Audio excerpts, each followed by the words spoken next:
Hey guys, welcome back to the channel. ಮೊದಲನೇದಾಗಿ ನಮ್ಮ MJF ಅವರ ಬಗ್ಗೆ ಮಾತಾಡೋದಾದ್ರೆ AEW ಕಂಪನಿನ ನೋಡಿದ್ರೆ ನಿಮಗೆ ಗೊತ್ತಿರುತ್ತೆ MJF ಯಾರು ಅಂತ. ಲಿಟ್ರಲಿ AEW ಕಂಪನಿಯ ಟಾಪ್ ಸ್ಟಾರು ಅಂತಾನೆ ಹೇಳ್ಬೋದು. ರೀಸೆಂಟ್ ಆಗಿ ಇವರು WWE ಕೂಡ ಬರ್ತಾರೆ ಅಂತ ಕೆಲವೊಂದಷ್ಟು ರೂಮರ್ಸ್ಗಳು ನಮಗೆ ನೋಡೋದಕ್ಕೆ ಸಿಕ್ಕಿತ್ತು. ಬಟ್ ಎಲ್ಲದು ಕೂಡ ತಪ್ಪಾಯ್ತು ಅಂತಾನೆ ಹೇಳ್ಬೋದು. ಯಾಕಂದ್ರೆ ಇನ್ನೂ ಕೂಡ ನಮಗೆ ಇವರು AEW ಕಂಪನಿಯಲ್ಲೇ ನೋಡೋದಕ್ಕೆ ಸಿಗ್ತಾ ಇದ್ದಾರೆ. ಬಟ್ ರೀಸೆಂಟ್ ಆಗಿ ಒಂದು ಶಾಕಿಂಗ್ ವಿಚಾರ ನಡೆದಿದೆ. ಆ ಶಾಕಿಂಗ್ ವಿಚಾರ ಏನಪ್ಪಾ ಅಂದ್ರೆ AEW ಕಂಪನಿಯವರು ನಮ್ಮ MJF ಅವ್ರನ್ನ ಕಂಪ್ಲೀಟ್ ಆಗಿ ರಿಮೂವ್ ಮಾಡಿದ್ದಾರೆ. AEW ಶಾಪಲ್ಲೂ ಕೂಡ ನಮ್ಮ MJF ಅವರ ಮರ್ಚಂಡೈಸ್ಗಳು ನಮಗೆ ನೋಡೋದಕ್ಕೆ ಸಿಗ್ತಾ ಇಲ್ಲ. ಅವರ ಸೂಪರ್ ಸ್ಟಾರ್ಸ್ಗಳ ಲಿಸ್ಟಿಂದನೂ ಕೂಡ AEW ಕಂಪನಿಯವರು ನಮ್ಮ MJF ಅವ್ರನ್ನ ರಿಮೂವ್ ಮಾಡಿದ್ದಾರೆ ಅಂತಲೇ ಹೇಳ್ಬೋದು.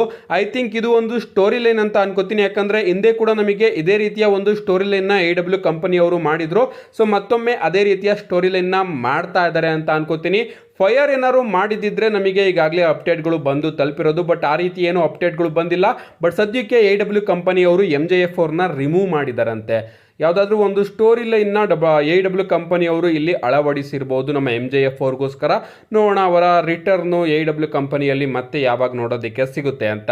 ನಮ್ಮ ನೆಕ್ಸ್ಟ್ ಅಪ್ಡೇಟ್ ಕಡೆ ಬರೋದಾದ್ರೆ ಇದಿರುವಂತದ್ದು ನಮ್ಮ ಕೋಡಿ ರೋಡ್ಸ್ ಹಾಗೆ ರೋಮನ್ ರೈನ್ಸ್ ಅವರ ರಸಲ್ ಮೇನಿಯಾ ಮ್ಯಾಚ್ ಬಗ್ಗೆ. ರೀಸೆಂಟ್ ಆಗಿ ಇಂಟರ್ನೆಟ್ ಅಲ್ಲಿ ತುಂಬಾ ಜನ ಫ್ಯಾನ್ಸ್ಗಳು ಈ ರಸಲ್ ಮೇನಿಯಾ ಮ್ಯಾಚಿನ ಬಿಲ್ಡಪ್ ಬಗ್ಗೆ ತುಂಬಾನೇ ಕ್ರಿಟಿಸೈಸ್ ಮಾಡ್ತಾ ಇದ್ದಾರೆ ಅಂತಾನೆ ಹೇಳ್ಬೋದು.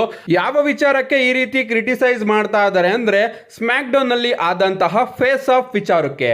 ಸೊ ಫೇಸ್ ಆಫ್ ಸೆಗ್ಮೆಂಟ್ ಮಾತ್ರ ನನಗಂತೂ ತುಂಬಾನೇ ಇಷ್ಟ ಆಯ್ತು. ಬಟ್ ಆ ಪ್ರೋಮೋ ಇದೆಯಲ್ಲ, ಆ ಪ್ರೋಮೋ ಜನಗಳಿಗೆ ಅಷ್ಟೊಂದೇನು ಇಷ್ಟ ಆಗಲಿಲ್ಲ. ಕಳೆದ ವರ್ಷಕ್ಕೆ ಹೋಲಿಸ್ಕೊಂಡ್ರೆ ಕಳೆದ ವರ್ಷನೂ ಕೂಡ ನಮಗೆ ಇದೇ ಫ್ಯೂಡ್ ನೋಡೋದಕ್ಕೆ ಸಿಕ್ಕಿತ್ತು. ಅಂಡ್ ಆಗ WWE ಅವರು ಯಾವ ರೀತಿ ಪ್ರೋಮೋನ, ಯಾವ ರೀತಿ ಫೇಸ್ ಆಫ್ ಸೆಗ್ಮೆಂಟ್ ಅಲ್ಲಿ ಪ್ರೋಮೋನ ನಮ್ಮ ರೋಮನ್ ರೈನ್ಸ್ ಹಾಗೆ ಕೋಡಿ ರೋಡ್ಸ್ ಅವರ ನಡುವೆ ಬುಕ್ ಮಾಡಿದ್ರು. ನಮ್ಮ ರೋಮನ್ ರೈನ್ಸ್ ಅವರು ಹೇಳಿದ್ರು, ನೀನು ಒಂದು ಬಾರಿನಾದ್ರೂ ಕೂಡ ರಸಲ್ ಮೇನಿಯಾ ಮೈನ್ ಇವೆಂಟ್ ಮಾಡಿದ್ಯಾ? ಬೇಡ. ನೀನು ಒಂದು ಬಾರಿನಾದ್ರೂ ಈ ಚಾಂಪಿಯನ್ಶಿಪ್ ನ ಗೆದ್ದಿದ್ಯಾ? ಅದು ಕೂಡ ಬೇಡ. ನೀನು ಒಂದು ಬಾರಿನಾದ್ರೂ ಈ ಚಾಂಪಿಯನ್ಶಿಪ್ಗೆ ಮ್ಯಾಚ್ ಆದ್ರೂ ಆಡಿದ್ಯಾ ಅಂತ ನಮ್ಮ ರೋಮನ್ ರೈನ್ಸ್ ಅವರು ಕೋಡಿ ರೋಡ್ಸ್ ಅವ್ರನ್ನ ಸಖತ್ತು ಟ್ರೋಲ್ ಮಾಡಿಬಿಟ್ಟಿದ್ರು. ಅಂಡ್ ಅದೇ ರೀತಿ ನಮ್ಮ ಕೋಡಿ ರೋಡ್ಸ್ ಅವರು ಕೂಡ ಆನ್ಸರ್ನ ಕೊಟ್ಟಿದ್ರು. ಬಟ್ ಈ ಬಾರಿ ನೋಡೋದಾದ್ರೆ ನಮ್ಮ ಕೋಡಿ ರೋಡ್ಸ್ ಅವರು ಏನು ಹೇಳ್ತಾ ಇದ್ದಾರೆ, ಕಡೆ ನಮ್ಮ ರೋಮನ್ ರೈನ್ಸ್ ಅವರು ಕೂಡ ಏನೋ ಹೇಳ್ತಾ ಇದ್ದಾರೆ. ಏನೇ ಆಗಲಿ ನನಗೂ ಕೂಡ ಒಂಥರ ಅನ್ನಿಸ್ತು, ಏನೋ ಒಂದು ಮಿಸ್ಸಿಂಗ್ ಇದೆ ಅಂತ.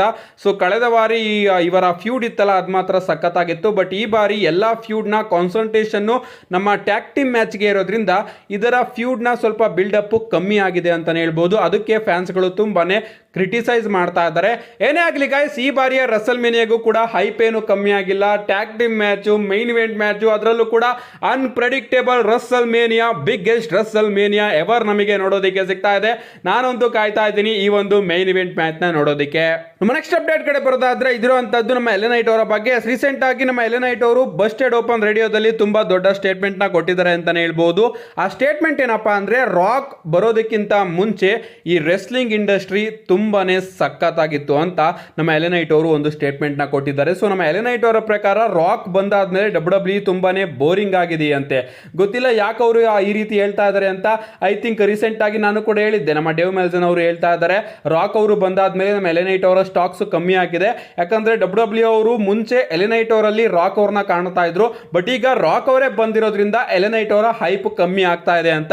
ಸೊ ಅದನ್ನ ಅರ್ಥಕೊಂಡಂತಹ ನಮ್ಮ LA Knight ಅವರು ಅದೇ ರೀತಿ ಹೇಳ್ತಾ ಇರಬಹುದು, ರಾಕ್ ಅವರು ಬಂದಿರೋದ್ರಿಂದ WWE ತುಂಬಾನೇ ಬೋರಿಂಗ್ ಆಗ್ತಾ ಇದೆ ಅಂತ.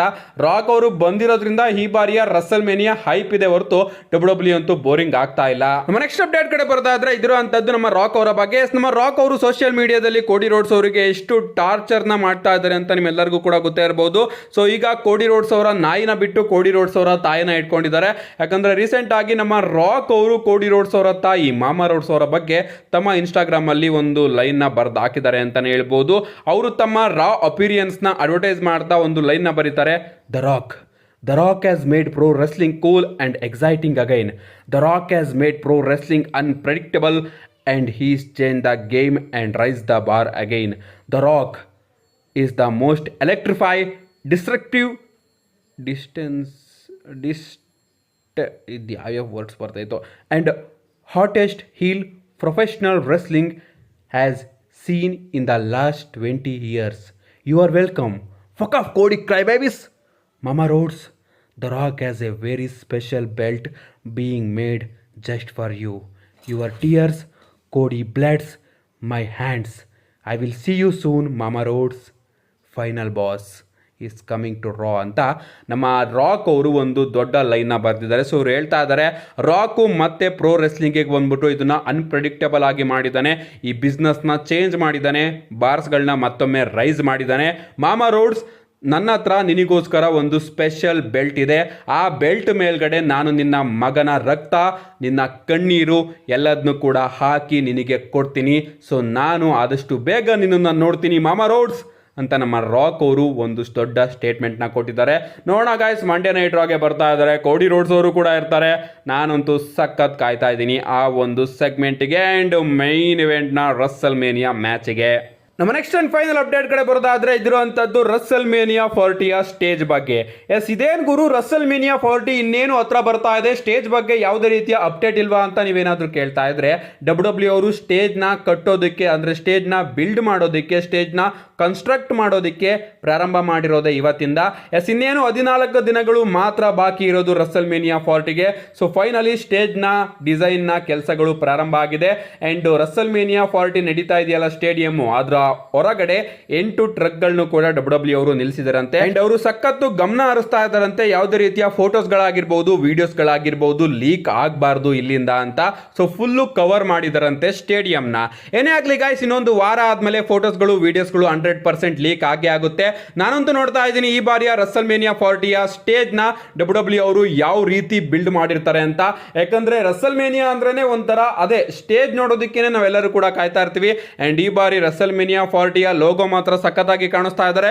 ಸೊ ಇದರ ಸ್ಟೇಜ್ ಯಾವ ರೀತಿ ಬಿಲ್ಡ್ ಮಾಡುತ್ತೆ WWE ಅಂತ ನೋಡೋದಕ್ಕೆ ನಾನಂತೂ ತುಂಬಾ ಕಾಯ್ತಾ ಇದ್ದೀನಿ. ಇನ್ನೇನು ಆದಷ್ಟು ಬೇಗ ಒಂದು ವಾರ ಆದ್ಮೇಲೆ ನಮಗೆ ಇದರ ಸ್ಟೇಜ್ನ ಲೀಕ್ಸ್ಗಳು ಕೂಡ ಸಿಕ್ಕೋದಕ್ಕೆ ಪ್ರಾರಂಭ ಆಗುತ್ತೆ. ಆಗ ಖಂಡಿತವಾಗ್ಲೂ ಕೂಡ ನಾನು ವಿಡಿಯೋನ ಮಾಡ್ತೀನಿ. ಸೊ ರಸ್ಸಲ್ ಮೇನಿಯಾ ಟೈಮು ಚಾನಲಲ್ಲಿ ಜಾಸ್ತಿ ವಿಡಿಯೋಸ್ಗಳು ಬರ್ತಾ ಹೋಗುತ್ತೆ, ಯಾವ್ದನ್ನು ಕೂಡ ಮಿಸ್ ಮಾಡ್ಕೋಬಾರ್ದು ಅಂದ್ರೆ ಚಾನಲ್ನ ಸಬ್ಸ್ಕ್ರೈಬ್ ಮಾಡ್ಕೊಳ್ಳಿ, ಬೆಲ್ ಐಕನ್ನ ಆಲ್ ಮೇಲೆ ಕ್ಲಿಕ್ ಮಾಡಿ, ನನ್ನ ವಿಡಿಯೋಸ್ಗಳ ನೋಟಿಫಿಕೇಶನ್ ನಿಮಗೆ ಯಾವಾಗಲೂ ಕೂಡ ಸಿಗುತ್ತೆ. See you guys in my next video.